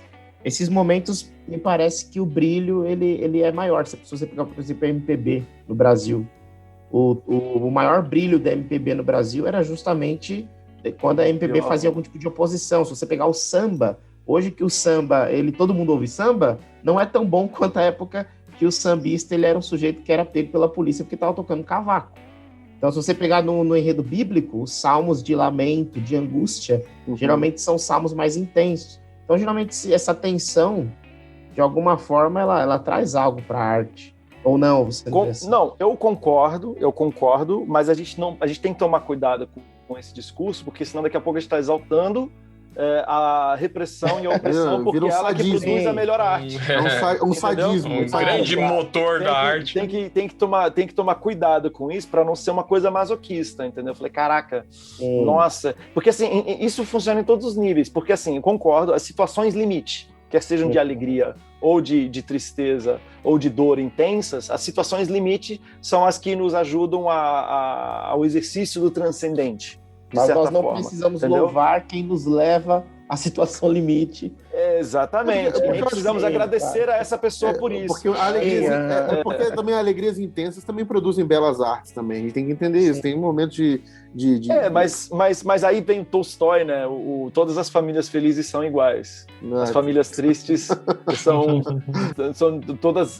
Em sua tristeza, elas são completamente diferentes. É o começo de Ana Karenina, entendeu? Então, assim, eu entendo isso. Do ponto de vista de arte, eu entendo. Só precisamos sempre fazer essa ressalva, né? Precisamos fazer essa ressalva, porque senão, tipo, viralizou um vídeo do Emicida esses dias, né, em que ele falou, tipo, pô, mas Emicida, você venceu, cara, você tinha que agradecer, né, a esse regime que te possibilitou ter uma casa, ter dinheiro, etc., ter toda essa autonomia que você tem, né, e você fica falando contra o capitalismo. Aí ele fala assim, não, você empurra o cara do penhasco, ele cai lá embaixo, se estribucha todo, passa a vida inteira, sabe, chegando, tentando voltar, e quando ele coloca a mão de volta no penhasco, ele voltou do lugar que ele não deveria ter sido tirado, aí você fala assim, tá vendo, cara, eu te empurrei para te mostrar como você era forte. Ó, você é o cara mesmo, tá vendo como você superou? Empurrou milhões e um conseguiu voltar e os outros não, mas os outros porque eles eram fracos, né? Porque esse é o discurso, né? Enfim. Eu vou até usar isso aí pra gente falar, trazer para aquela ideia do tema da tristeza e etc. Por quê? Tô lembrando aqui quando a gente falou no começo sobre esse determinismo de que Deus, de alguma forma, ou ele quer que seja assim do jeito que tem sido no Brasil, ou essas coisas estão acontecendo e Deus está controlando esse mal e qualquer coisa desse tipo. Por que eu tô dizendo isso? Porque quando a gente passa por alguma questão de sofrimento, e eu passei por isso quando eu saí da minha última igreja, eu passei por um sofrimento que intencional, algumas pessoas fizeram um mal muito intencional, que graças a Deus já está resolvido, mas isso aconteceu. Depois de um tempo, eu encontrei com pessoas que também tinham passado por algo similar, e elas disseram assim, Lucas, você precisa entender que esse sofrimento, ele produziu algo, e isso acabou sendo bom. Deus, ele fez isso para que você pegasse um outro caminho e blá, blá, blá. E eu entendo isso. Eu entendo que a gente precisa mesmo aprender com as durezas, com os sofrimentos. Que Deus ensina através da dor, sem sombra de dúvida. Quer dizer, eu nem diria que Deus ensina, que nós aprendemos através da dor. E eu compreendo que todas as coisas cooperam para o bem. Eu compreendo, como diz Rubem Alves, que ostra feliz não faz pérola. Tudo isso. Só que a gente não pode louvar, por exemplo, Faraó porque foi duro com o povo, então Deus pôde mostrar a sua mão poderosa e libertar o povo do Egito. A gente não pode louvar a Babilônia porque foi usada por Deus para trazer justiça. Pode louvar os irmãos de José por ter jogado ele no poço. Exato. Mas esse texto que você falou, eu acho que é muito doideira, porque eu já ouvi falarem isso, quando eu falo assim, mas Deus endureceu o coração do Faraó. Então, assim, foi Deus que intencionalmente gerou aquele tipo de situação para que fosse manifestada a glória dele, e aí faz um paralelismo desgraçado e chega aqui e fala, não, é Deus que fez a pandemia para que a gente fosse provado no fogo e fosse preparado para algo maior e blá, blá, blá, blá, blá. Sabe, essa confusão de vontade de Deus, como se esse sofrimento imposto é vontade de Deus, e trabalhar contra esse sofrimento, por exemplo, eu até postei na rede social, não tenho alcance de 6 mil pessoas como o Léo, mas que eu ouvi de uma pessoa que ela não ia tomar vacina porque o pastor dela havia falado que isso fazia parte do Apocalipse, e que ela tomar vacina era trabalhar contra a vontade de Deus no processo do Apocalipse. Eu não tô zoando, eu ouvi isso. E na Uiana tem aqueles, né, que lê em Mateus 24 assim, quando essas coisas acontecerem, alegrai-vos. Isso. Então, você ainda vai passando pela prova dando glória a Deus. Não. As pessoas morrendo e é para eu ficar feliz. Porque isso é misericórdia de Deus, porque o fim está próximo. E é um negócio tão doentio, tipo, existiu isso na época do cristianismo. Assim, isso que você está descrevendo é tão absurdo quanto que eu vou descrever agora, né? Que acho que isso ilustra muito bem. Que tinha uma galera, assim, que estava focando muito nesse negócio de graça, né? Na graça. Só que, assim, aí eles chegaram à conclusão, mas que quem experimenta a graça melhor é o pecador, né? Porque tem um verso em que Jesus diz isso, não é? Que tipo, esses estão assim, alegres, porque, cara, eles estavam perdidos e foram encontrados. Vocês muito perdoado. Quem foi muito perdoado. Quem tinha maior dívida tá mais feliz. Então. Ok, eles pegaram esse versículo, a semelhança do que você acabou de descrever, e falaram assim, cara, então sabe qual é o esquema? É pecar. Vamos pecar muito. Exato. Vamos pecar pra caramba. Vamos pecar pra caramba. Isso foi uma corrente acho que da Igreja Católica na virada do século XVIII pro XIX, na Rússia. E aí eles faziam bacanais, faziam orgias. Pega esse silício aí que a gente vai fazer umas outras paradas. Mano, vamos pecar, mas vamos pecar muito. Vamos até o fundo do poço, porque aí, cara, quando a gente receber a graça, a gente vai entender a graça de um jeito, sabe? Que é um negócio... Entendeu? Então, assim, tipo...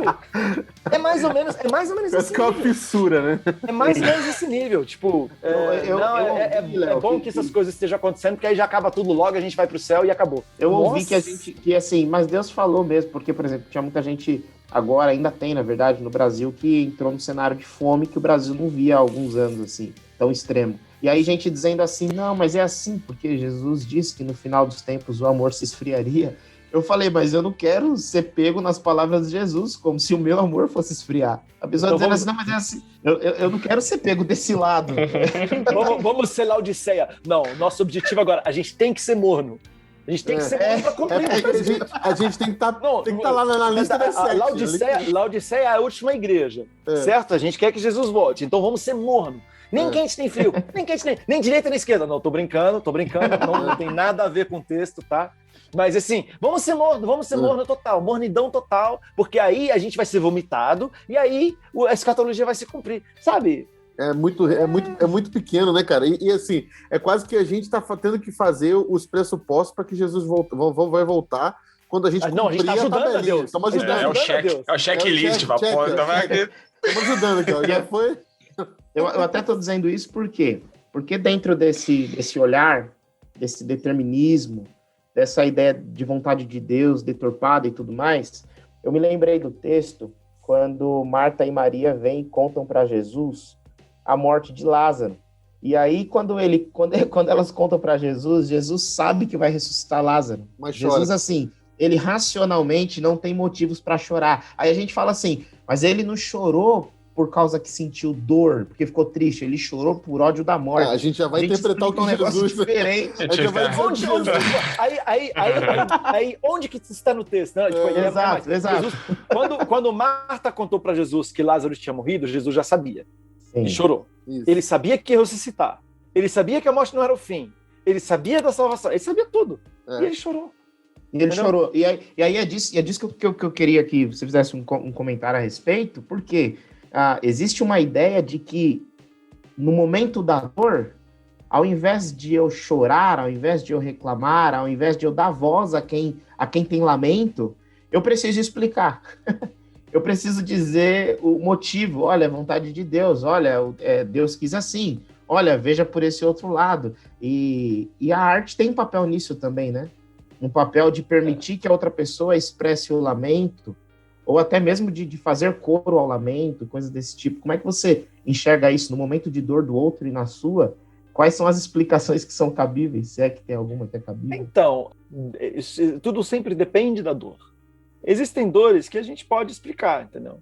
E existem, claro, momentos e maneiras de explicar isso. Então, por exemplo, sei lá, se eu pego um martelo, miro na minha mão e dou uma martelada na minha mão com toda a força, essa dor tem uma explicação imediata e ela não tem nada a ver com Deus. Mas Deus é soberano.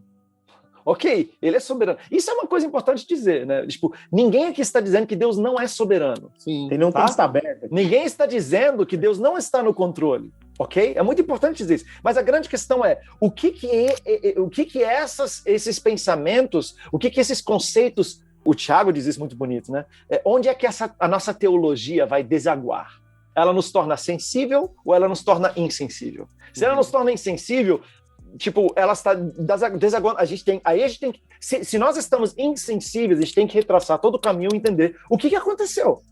Porque o Deus apresentado na Bíblia é um Deus que sofre. E a resposta de Deus ao sofrimento tem um sermão lindo, que nem tem no YouTube, que eu ainda assisti no Vimeo. Nossa. Na época que o Vimeo ainda era uma coisa. Assisti esse sermão, acho que em 2006, 2007. E aí ele vai analisar o sofrimento. O que é o sofrimento? Aí ele vai usar a base de 2 exemplos.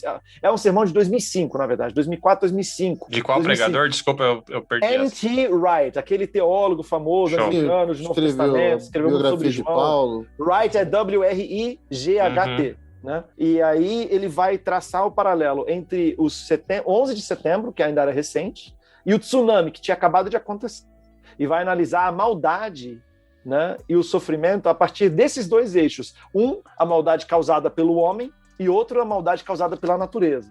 E aí ele vai lindamente desconstruindo, vou agora focar na maldade pela natureza, que a natureza, principalmente com o iluminismo, a ciência, a natureza é uma coisa boa, né? A natureza é uma coisa boa, ela é fonte de petróleo, ela nos serve, ela que está aqui, entendeu? Todo sonho, né, da Revolução Industrial se baseia na ciência, no controle, no domínio das forças da natureza e na extração e transformar essa força, esse poder. E aí vem o tsunami e mata 250 mil pessoas em um dia. Então, ele vai analisar o sofrimento sobre esses 2 vieses diferentes, e aí ele vai apresentar, aí ele fala assim, qual a resposta de Deus ao sofrimento? Onde está Deus? É o clamor que ecoa da escravidão, é o clamor que ecoa da Inquisição, das cruzadas, é o clamor que ecoa dos mais diversos apocalipses, né, que já vivemos. Dos mais diversos lugares. Onde está Deus? Onde está Deus? E a Bíblia, ela não dá uma resposta filosófica. A Bíblia não dá uma resposta metafísica, ela não dá uma resposta abstrata. A resposta da Bíblia ao sofrimento é um Deus que sofre. Uhum. E sofre mais do que todo mundo. Na pessoa de Cristo Jesus. Ninguém sofre mais do que Deus. E, na verdade, nessa pandemia, a minha experiência tem sido assim, tipo, você se conectar com Deus é você sofrer o sofrimento que não é seu. Você participar do pathos, da paixão, de Cristo, é você sofrer a dor que não é sua. Pessoas diferentes, com sensibilidades diferentes, têm sofrido, têm mais habilidade de sofrer o sofrimento de Deus, de olhar para a humanidade e sentir compaixão, e sofrer junto, né? E tem momentos em que a minha pergunta para Deus não é nem porquê do sofrimento. A minha pergunta para Deus é, cara, como que você aguenta? Como que ele aguenta, cara? Eu não entendo. Como que Deus aguenta tanta dor, tanto sofrimento? Como que ele aguenta? Como que ele não... Como que ele... Morrer ele não pode, né? Porque nem isso ele pode. Né? A resposta de Deus ao sofrimento não é uma solução, mas é um Deus que sofre. Isso. E sofre mais. E sofre junto. Então, você que está ouvindo esse podcast agora, não sei que situação que você está sofrendo. Você negando que você está sofrendo ou você vivendo o luto propriamente dito, você está sofrendo. E o recado de Deus para o seu sofrimento é esse. Deus sofre com você. Quando a criança é violada, quando o pobre morre de fome, quando Deus está ali naquele sofrimento, sentindo aquela dor. Ele sentiu no Calvário como prenúncio, toda a dor de antes do Calvário até o Calvário, toda a dor pós-Calvário, no Calvário, de uma maneira muito intensa, mas ele continua sofrendo, porque somos os seus filhos, todos somos. E todo o sofrimento da natureza, o sofrimento dos animais, toda vez que Deus sofre, e essa talvez seja o maior poder de Deus, não é o de destruição. É de aguentar esse sofrimento de todo mundo. Ele sente na pele, se é que ele tem pele. Ele sente no corpo, se é que ele tem corpo. Ele sente todas as dores do mundo.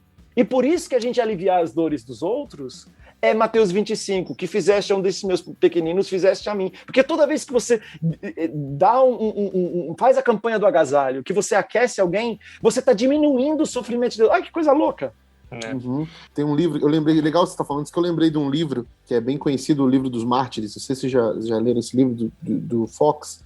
Ele escreve uma coisa muito interessante sobre isso que você está falando, que ele começa a construir um pensamento dizendo assim, por que o sofrimento de Jesus no Calvário foi o maior sofrimento de todos, né? Porque se você for analisar historicamente, os seus discípulos passaram por sofrimentos ainda piores em termos de violência física, né? Há aqueles que sofreram, inclusive, sorrindo, né? Porque em nome de Cristo permitiam que seus membros fossem arrancados, e eles declarando que, com cada membro arrancado, eles declaravam que eu amo a Cristo, né? Os discípulos, eu acho que apenas João não foi assassinado, os outros todos assassinados de maneiras assim, pesadíssimas, né? Então, assim, por que é chamado esse sofrimento do Cristo, né? E aí você bem falou, ele levanta a questão do patos, né? Dele levar sobre si toda a dor, todas as dores do mundo, mas ele também grifa uma parte muito interessante do sofrimento de Cristo, que é o abandono cósmico.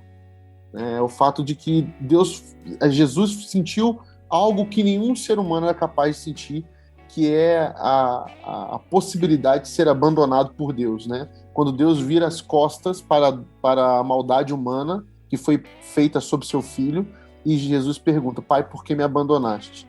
Que ninguém ninguém suportaria esse abandono cósmico que nem ele suportou. Que nem ele suportou. E morreu. Por quê? Aí as pessoas entendem, mas como assim? Aí o livro fala, como uma pessoa que era intimamente ligada às outras duas, Pai, Filho e Espírito Santo, que viviam harmonicamente, a ponto de serem um perfeitamente, tem que passar por uma separação tão violenta, a ponto de ser abandonado cosmicamente por aquele que não abandona nenhum dos seus, e jamais abandonará, por isso entregou seu filho por isso. Então, assim, a potência que é essa mensagem para a gente dizer assim, nossa, a dor de Deus é a dor de que eu sofri a sua dor, e eu sofri um abandono que jamais você vai sofrer, porque eu me entreguei por você e eu estarei com você todos os dias. Você vai passar pelo sofrimento, você vai passar pela dor, mas não vai saber o que é ser abandonado, porque no vale da sombra da morte eu vou estar com você. Na sua dor eu vou estar com você. No seu luto eu vou estar com você. E essa é a grande diferença. Assim, não vamos deixar de passar pela dor. Deus não nos poupa da tormenta. Ele não nos livra do sofrimento, mas ele garante que estará conosco.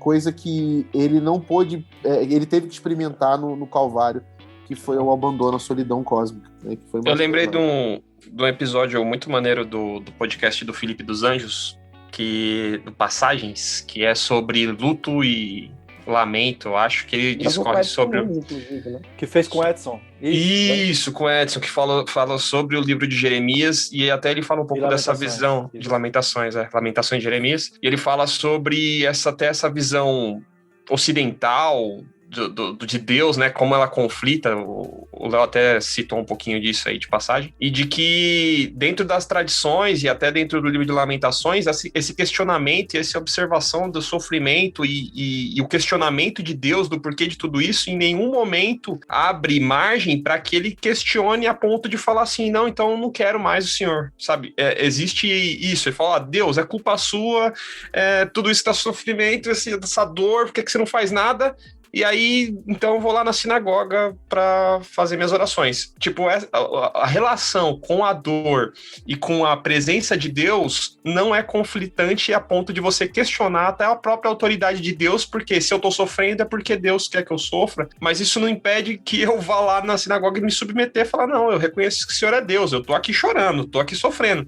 Mas nada disso me leva ao questionamento da sua autoridade enquanto Deus. E eu lembro que quando eu ouvi isso no podcast deles, eu achei uma leitura fantástica, assim, porque até aquilo, eu já li Lamentações, mas não entendi isso, né? É a profundidade do texto. Tem um episódio que dizem, né? Várias pessoas relatam esse episódio que aconteceu de fato, e até existe um filme sobre isso, que em Auschwitz, os rabinos se reuniram e colocaram Deus no tribunal. Acusaram Deus de crimes contra a humanidade, né, em Auschwitz. E tem um livro do Elie Wiesel chamado The Trial of God, não tem tradução no português, né, que é o julgamento de Deus. E eles julgaram a Deus e entenderam que Deus era culpado. No final, entenderam que Deus era culpado de crimes contra a humanidade, que ele era o culpado, que ele era o responsável pelo que estava acontecendo com o povo judeu. E o Elie Wiesel, ele não consegue escrever sobre isso direito. Ele criou um outro conto, criou uma peça teatral de Purim para falar sobre esse episódio, mas conta-se que quando terminou o julgamento de Deus, e Deus foi tido por réu no sentido de culpado, né? Lançaram um veredito sobre Deus, que um rabino olhou para fora e falou assim, puxa, o sol está se pondo, hoje é Shabat, vamos fazer o acendimento das velas? E fizeram o ritual de início de Shabat e adoraram a Deus, né? Então, essa é a mentalidade que às vezes a gente perde da coisa, né? Que a dor, ela não precisa... Enfim, quando a gente... A frase, né, naquele podcast que você citou, eles falam também do livro de Jó, né, que tem uma relação muito forte, né, do livro de Jó com o livro de Jeremias, né? Tem aquela famosa frase, em tudo isso, Jó não blasfemou. Olha, várias coisas que Jó disse naquele livro, se a gente dissesse hoje, as pessoas nos acusariam de blasfêmia. Mas qual que é a não blasfêmia de Jó? A não blasfêmia de Jó é essa que você mencionou. Ele não tirou Deus do lugar dele. Ele não descartou Deus. A briga dele é com Deus. E olha que quem está fazendo ele sofrer nem era Deus, era o diabo. Em nenhum momento ele fala do diabo. Em nenhum momento Jó leva em consideração a existência do diabo. E o livro leva, mas Jó não leva. O lance do Jó é com Deus. Por quê? Porque Deus é soberano.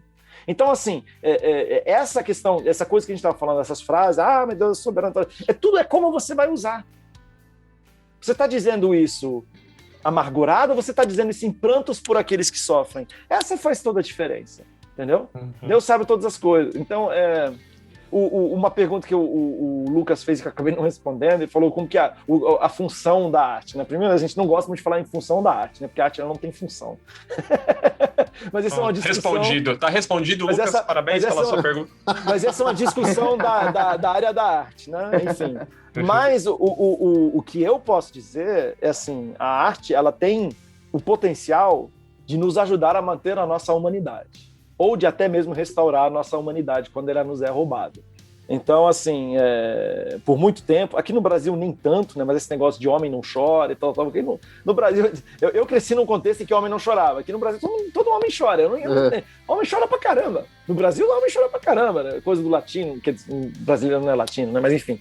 Mas eu cresci muito nesse contexto, tipo, porque homem na Alemanha, homem não chora, entendeu? Tipo, é diferente, entendeu? O lance de demonstrar emoções, não estou dizendo que o homem brasileiro necessariamente lida bem com as suas emoções, é uma outra coisa, mas enfim, foi uma brincadeira cultural. Deixa eu voltar aqui para o ponto. A arte, ela ajuda a gente manter a nossa humanidade, a manter a nossa sensibilidade. A arte, ela nos ajuda nos momentos limite para a gente conseguir ainda rir e chorar. Porque a vontade humana, principalmente hoje, no século XXI, é a gente nem rir e nem chorar. A gente viveu o controle. E a gente faz isso através da medicação, inclusive. E eu não sou contra a medicação, se você é um caso, né? Eu não sou a priori contra o uso de medicação em casos clínicos em que isso é necessário. Mas existe sim, no Brasil ainda não está tanto assim, está em alguns círculos talvez socioeconômicos, mas em outros países mais envolvidos que têm mais acesso e mais dinheiro para comprar esses remédios, tem se feito um uso desse remédio que está sendo estudado, inclusive, no sentido de você nunca estar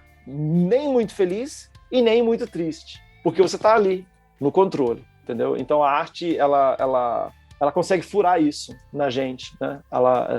Para mim serve isso também, entendeu? Tipo, você assistir um filme, você ouvir uma música e você poder, chorar e permitir que a tristeza venha. Porque só quando você permitir que a tristeza venha que ela vai conseguir passar, né? Porque existem certos... Enfim, a gente falou isso, né? Os 5 estágios do luto. Se você não viver o luto, ele nunca vai passar.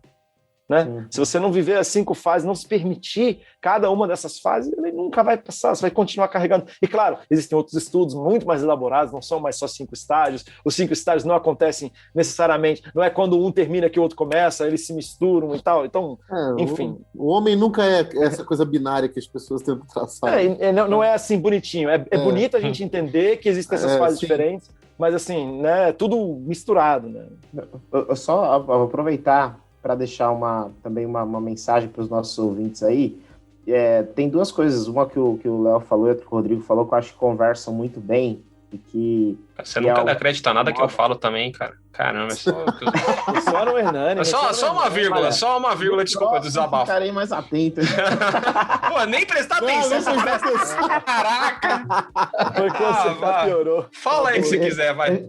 Esses dias eu tava conversando com alguém, com um amigo nosso, o Nel. Aí o Nel falou alguma coisa assim. Eu falei, pô, isso aí que você falou foi bom. Aí eu fui e rebati o que ele disse. Ele falou, mas foi bom pra rebater? Eu falei, mas foi bom. Levantou uma bola pra rebater. É que o Léo falou uma coisa que eu achei muito legal, que ele disse assim, que não necessariamente quando Deus vem ao sofrimento, ele vem resolver. E eu achei isso muito legal. E é verdade, não necessariamente ele vem resolver. Por vezes ele vem para sofrer junto. Não resolver e sanar e acabar necessariamente com o sofrimento, mudar a situação. Lembrei do livro de Abacuque. Abacuque reclama, aí ele vem e diz, olha, eu trocarei um sofrimento por outro, mas eu não cessarei o sofrimento. E Abacuque, ele termina louvando a Deus porque percebe que mesmo no meio do sofrimento, Deus continua com ele. E Jeremias 29... Ele resolve o problema. Jeremias 29 é assim também, tipo... Tá lá o povo achando que os falsos profetas dizendo, não, vai acabar o exílio, vocês vão voltar da Babilônia amanhã. E aí o Deus fala para Jeremias, fala pro povo, cara, que eu não tô mandando esses caras dizer nada disso não. E vai demorar ainda, vai pelo menos uns 70 anos aí. Então sabe o que vocês fazem? Construam casas, casem-se, plantem jardins, façam filhos, entendeu? Aí onde? Né? Mas onde? Né? A Babilônia é onde vocês estão aí, vivam. Vivam porque vocês vão ficar 70 anos. Até, Lucas, antes de você terminar o seu raciocínio, eu lembrei disso esses dias que a gente estava pregando sobre Jeremias, e eu estava lembrando, assim, que às vezes a gente se coloca em situações de castigo, né? Que a gente acha que é Deus castigando a gente, mas a gente... É aquele lance do... Você ganha um brinquedo novo, né? E você quebra o brinquedo, Deus não precisa te castigar, você já quebrou o brinquedo, você já tá se castigando, então Deus não precisa fazer nada. Mas aí eu lembrei da minha filha aqui, que às vezes ela tá numa fase agora de ser disciplinada, aí eu falo assim, filha, você viu o que você fez, né? Então você sabe, agora você tem que ir pro seu quarto. Aí ela, tá bom, papai. Aí ela vai pro quarto lá. Só que, como toda boa criança, ela não quer ficar no quarto dela, né? Ela quer logo sair. E ela sabe que todo final de castigo, eu chamo ela pra conversar. Aí ela entrou no quarto e falou assim, papai, vem conversar. Papai, vem cá conversar, papai. Eu falei, não vou agora não, Ana Lu. Ela, papai, mas eu quero conversar logo. Aí eu falei, não, Ana Lu, você vai ficar mais um pouquinho aí, tá bom? Papai vai depois. E aí, quando eu fui estudar Jeremias, eu fiquei assim, que esse capítulo 29, Deus fala no final do palavra dele, assim, quando vocês entenderem o tempo de vocês aí, vocês vão me buscar e aí então vocês vão me achar. E eu deixarei eu ser achado de vocês.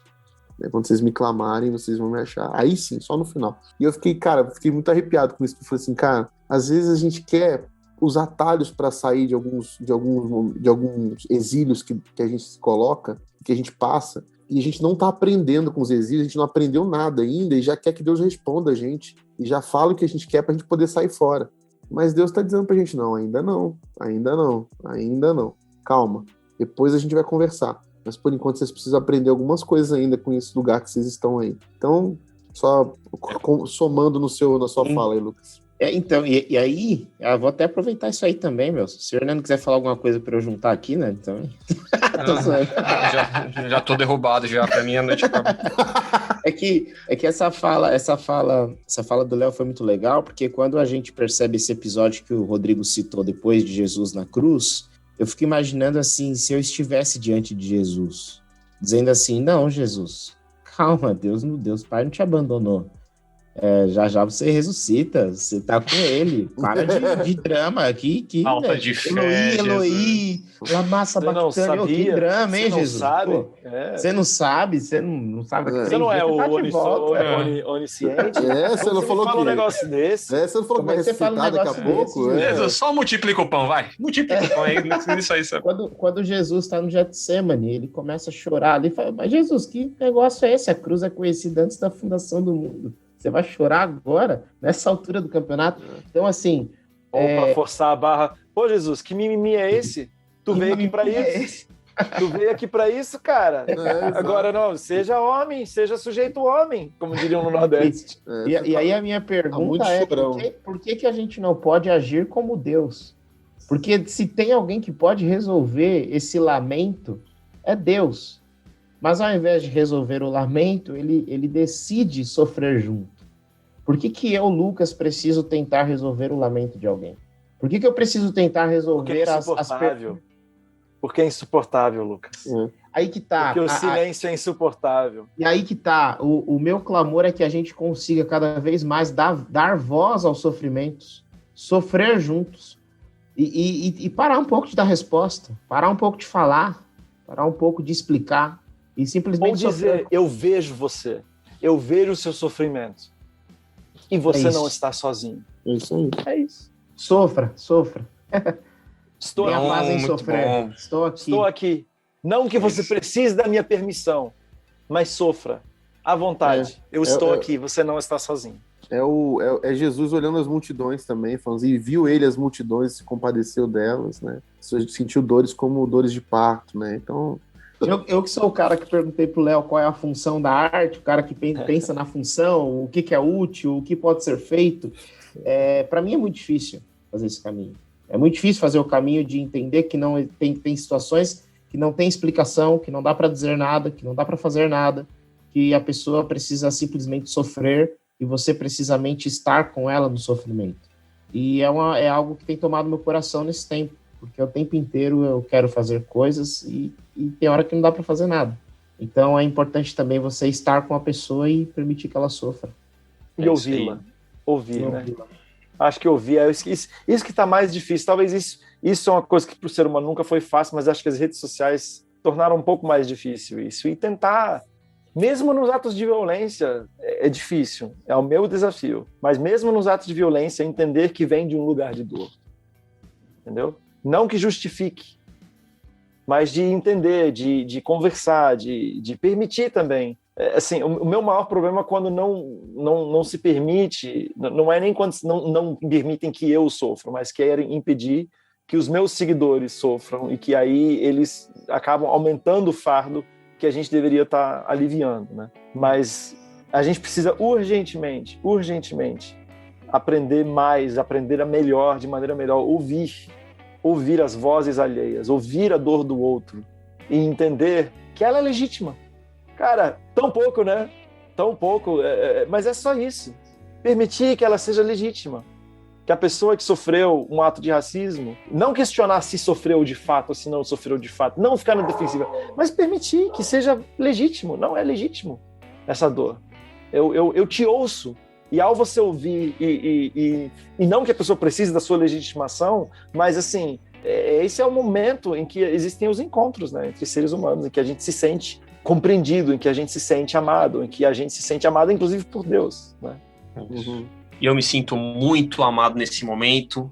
coração cheio de gratidão, porque nós concluímos mais esse programa. Quero agradecer, Leonardo, por ter aceitado o nosso convite, por ter compartilhado conosco aí desse período tão gostoso de troca de ideia. E fica à vontade aí, suas palavras finais e, novamente, muito obrigado.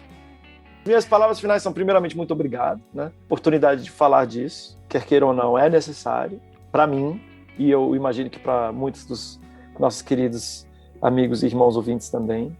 Uma coisa que o Edson tem falado bastante, até porque ele está lendo um livro importante, eu acho que a gente não vou dizer uma outra coisa, depois eu vou falar o que o Edson tem falado bastante. A gente não consegue resolver os grandes problemas existenciais do mundo. A gente não consegue resolver o Covid, a gente não consegue resolver o problema da fome, a gente não consegue resolver, a gente não consegue resolver nada.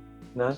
E as pessoas gostam, inclusive, de me lembrar disso nas redes sociais, que só Jesus para resolver todas as coisas. É verdade, mas a gente pode aliviar. A gente pode aumentar o fardo ou a gente pode aliviar o fardo. Pode parecer pouca coisa, mas quando você alivia o fardo de alguém hoje, talvez você esteja dando a ela o descanso e o respiro que ela precisa para ela suportar mais um dia, mais 2 dias, mais uma semana, mais um mês. E agora sim eu vou dizer o que o Edson tem falado bastante. Uma das maneiras de aliviar o fardo uns dos outros é apenas gentileza.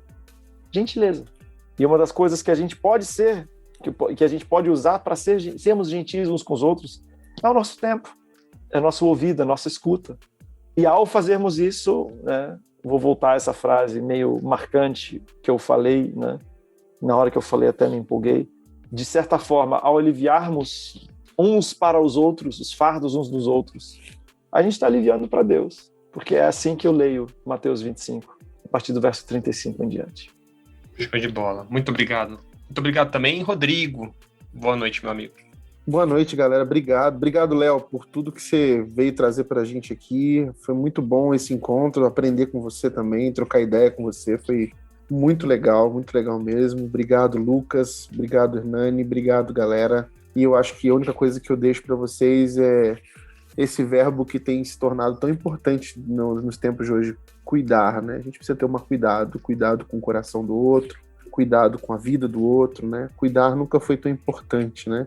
E talvez essa seja aquilo que Jesus falou para os discípulos, é que vocês serão conhecidos quando vocês amarem uns aos outros. Vocês serão conhecidos como meus discípulos. Eu acho que para nós, discípulos de Jesus, a gente precisa ficar lembrando disso, né? A gente cuidar um do outro, amar um ao outro, é a nossa marca essencial de Jesus Cristo em nós, até que esse tempo se passe e a gente viva outros tempos e que venham outros desafios, outros vales, mas que a gente nunca se perca dessa marca, que é a marca do amor que Cristo deixou em nós. Valeu, galera, obrigado. Show. Lucas Vieira, tchau. Você não me cita nunca usa nada que eu falo, mas eu te considero pacas. Beijo. Tchau. Magoou. Tchau. Você infligiu uma dor em mim, tá vendo? Eu tô aqui pensando que eu tirei. Mas eu quero agradecer o Léo. Eu tô curioso pra saber o que o Lucas vai dizer agora. Tô curioso.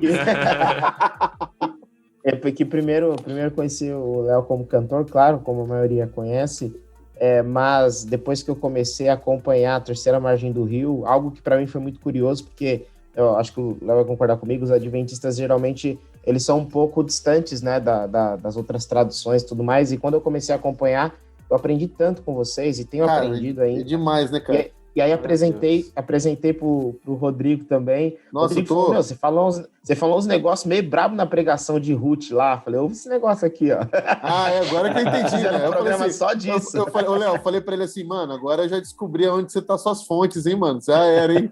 Mas é que, Léo, uma coisa que o Lucas me fez lembrar, cara, que eu acho engraçado nos comentários que tem, nas caixinhas de pergunta que você abre, sempre tem as pessoas que falam assim, Léo, você ainda é adventista? Muito bom, eu acho isso muito engraçado, cara. Eu falo assim, mano, as pessoas acham que vai acontecer algum momento que ele não vai ser mais adventista.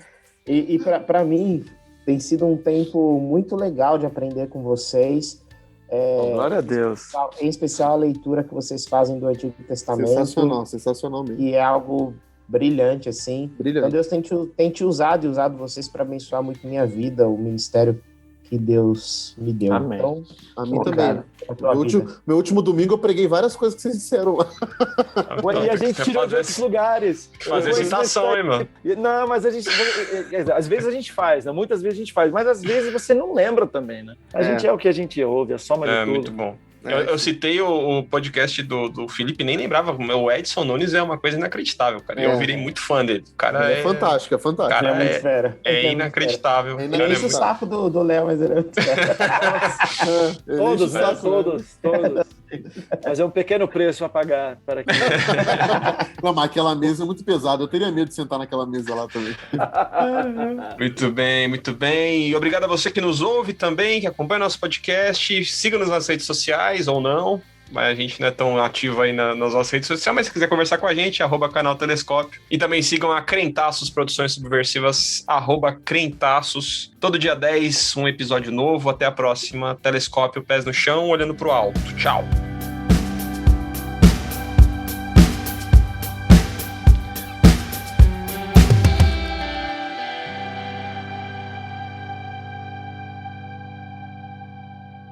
Mamãe! É Deus, mamãe!